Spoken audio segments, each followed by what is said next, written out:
The leader of Japan is tired, and tonight is all about. I'm just a living legacy, and tonight is all for me. And all the time I found in you is tonight. The leader of Japan is tired. Ay! Ikaw po pala yung kapitan. Magandang umaga po. Ikaw po'y pasaan? Ay, ako man din, Junalyn, honey. Ay, papunta sa AU. Ay, by dinamat katay nagkasalubong, nay. Ay, ikaw, pasaan ka? Ay ganay po baga. Ay ako po'y papunta kay Lerma at ako po'y manghihinging ininit at ako'y magkakape. Ay, ikaw bagay, aray kong maabala ng kaunting oras? Ay oo naman po, kapitan.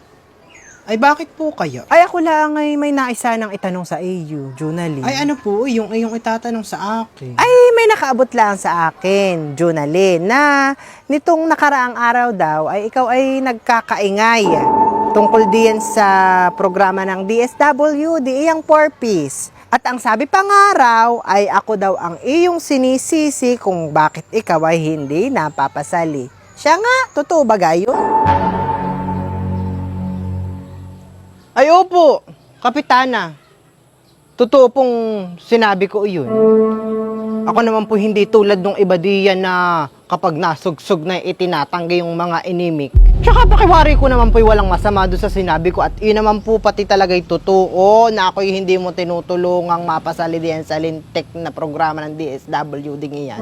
At ako naman po pati kapitana honey ay hindi din iimik ng hindi totoo at ako naman po ay hindi bulaang tao. Di ba ga kapitana? Ako naman po kapitana honey ay walang personal na galit sa iyo. Ako laang po'y masamaan loob. Nakakatampo laang na alam mo naman po kung ano ang sitwasyon ng pamilya ko. Hirap na hirap kaming mag-asawa sa buhay. Pero bakit kami po hindi mo magawang tulungang mapamember din sa 4-piece Ako po'y ilang beses nang lumapit sa iyo. Tapos ay ang permi mo pong imik ay ako po iyo na laang babalitaan. Ay ako naman po hindi mo na binabalikan hanggang sa hindi ko na po pati alam ang nangyari. Pinaaasa mo lang ako.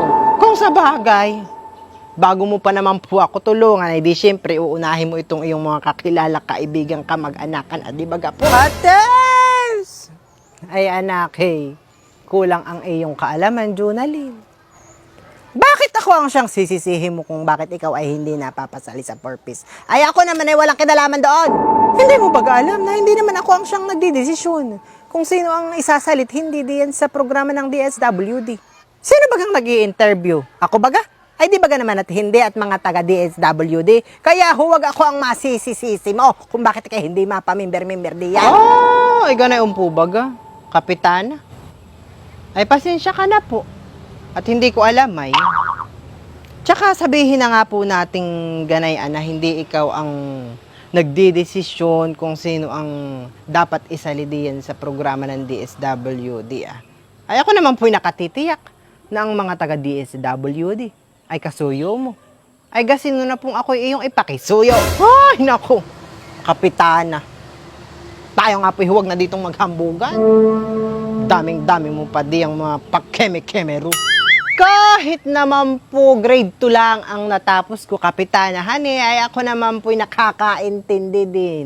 Alam na alam ko lahat ng klase ng pang-uuto ninyo dito sa mga tao dito sa ating barangay. Mga hambog kayo, mga opisyalis kayo. Igihin mo, kapitana! At malapit na uli ang eleksyon, ay baka kayo mawalang bigla sa posisyon. Ako'y huwag mong tinatakot, Junalyn. At ako'y hindi natatakot sa iyo. Mano lang, kung malapit na ang eleksyon, ako naman ay hindi nakakandidato. At ako'y sawang-sawa na sa mga tao dito sa ating barangay na mga makakapalang mukhang katulad mo.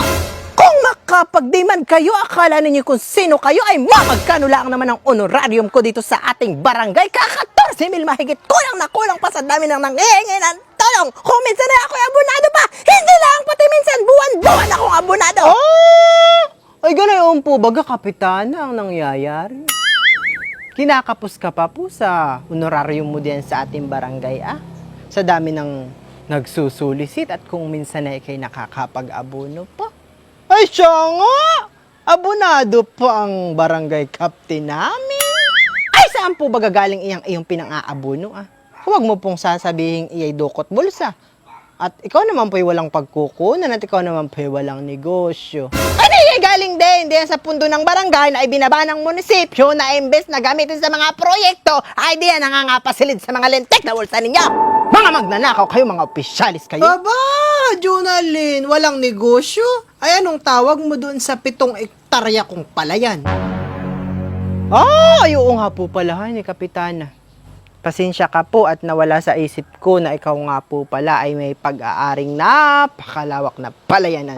Kaya noong may ibinigay na mga pataba, insecticide at kung ano-ano pang gamit sa palayan ang Department of Agriculture ay imbes na ipamahagi sa mga magsasaka dito sa ating barangay. Nasa Kapitana, nangasa yung lahat at doon mo ginamit sa pinagmamaigi mong lintik na palayan mong iyan. Tapos ay noong si Gobernadora ay may ibinabang pondo para sa mga magsasaka ay imbes nang ibigay mo ay teg sa 10,000 bawat farmers ay ang nangyari ay ang binigay mo lang ay teg 5,000 at yung teg 5,000 ay isinilid mo na naman din sa lintik na bulsa mo Gaano ba kakalalim iyang bulsa mo at hindi na mapuno-puno? Kulang pa lahat ng nanakaw mo, Kapitana? Ha? Maawa ka naman sa mga tao dito sa ating barangay. Kaya tama din po yung desisyon mo, huwag ka ng kumandidato sa susunod na eleksyon at ikaw naman ay hindi napapala rin. Huwag mo na po pati Kapitanang intayin na matapos ang termino mo. Ngayon pa lang ay mag-resign ka na at ikaw naman po ay walang kakwenta-kwentang barangay chairman. Nakakaaduwa ka! Kapatid din na magkakape! Nasira na ang araw ko ulit.